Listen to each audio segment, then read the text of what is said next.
अब जैसे पूज्य गुरुदेव जी तो हमें झूठ बोलने के लिए और झूठे व्यक्तियों का साथ देने के लिए भी मना करते हैं कि जो भगत है उसने झूठ नहीं बोलनी है और ना ही किसी झूठे व्यक्ति का झूठ में जो है कोई सहयोग करना है।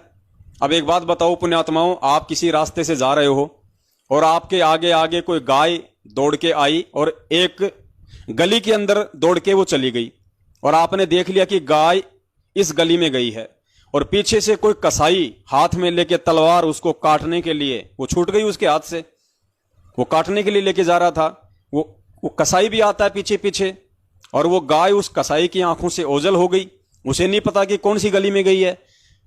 आपको देख के वो कसाई यदि आपसे ये कहे कि भाई अभी अभी एक सफेद कलर की गाय गई, आपने देखी है क्या? अब आप क्या करोगे उस स्थिति में?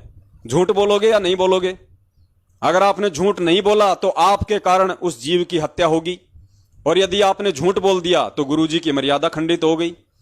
तो ऐसी धर्म संकट की स्थिति में आप क्या करोगे?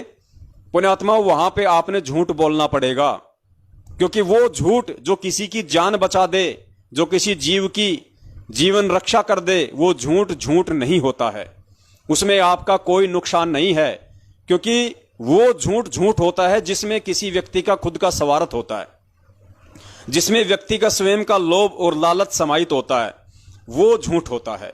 वो झूठ होता है जिसके कारण किसी को कोई पीड़ा पहुंचे, किसी को कोई हानि हो, किसी प्रकार की कोई क्षति हो, वो झूठ झूठ है, वो झूठ हमने नहीं बोलना। लेकिन वहां उस कसाई को यदि हमने गलत दिशा में भेज दिया तो वो झूठ नहीं है। हमने यदि उसको मना कर दिया कि भाई साहब मैंने गाय को नहीं देखा, तो वो झूठ नहीं है, क्योंकि उस झूठ की वजह से एक जीव के जीवन की रक्षा हो रही है। तो इसी प्रकार पुण्यात्माओं, ये जो वीडियो जो दास जो बनाता है और उनमें इस प्रकार के जो भजन होते हैं जो आध्यात्मिकता से संबंधित होते हैं, जिनमें एक सार होता है, एक संदेश होता है, तो दास ये केवल आप जीवों को समझाने की दृष्टि से डालता है। लेकिन जो लोग नहीं समझ पाते उनका अब हम क्या कर सकते हैं? अब ऐसे तो कोई भगत भाई है, उसकी किराने की दुकान है, अब वो बताइए वो चीनी लेके आता है 35 रुपए किलो और मार्केट में बेचता है 40 रुपए किलो, तो फिर तो वो भी झूठ हो गया। फिर तो आदमी धंधे नहीं कर सकता, कुछ काम ही नहीं कर सकता फिर तो।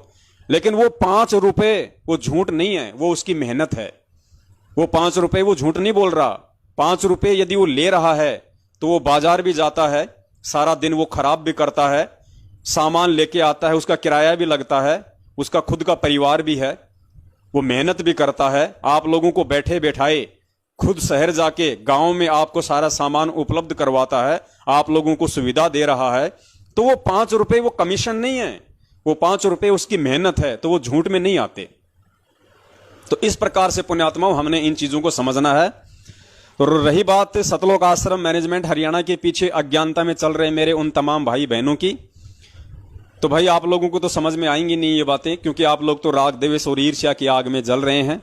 जब तक आप लोग अपने इस भेजे को, जो गंदगी मैनेजमेंट ने आपके अंदर जो भरी हुई है राग द्वेष और ईर्ष्या की, उसको जब तक आप साफ नहीं करोगे, आप उसको डिलीट नहीं करोगे, तब तक ये साध संगति वाली बातें और गुरुजी के जो सत्संग रूपी जो संकेत हैं वो आप लोगों की समझ में नहीं आएंगे। मस्तक लाग रही मारे गुरु चरणा की दूर, मस्तक लाग मारे गुरु चरणा की दूर, मस्तक लाग रही। जब ये धूल चढ़ी मस्तक पे, जब ये धूल दुविधा हो गई दूर, मारे गुरु चरणा की दूर।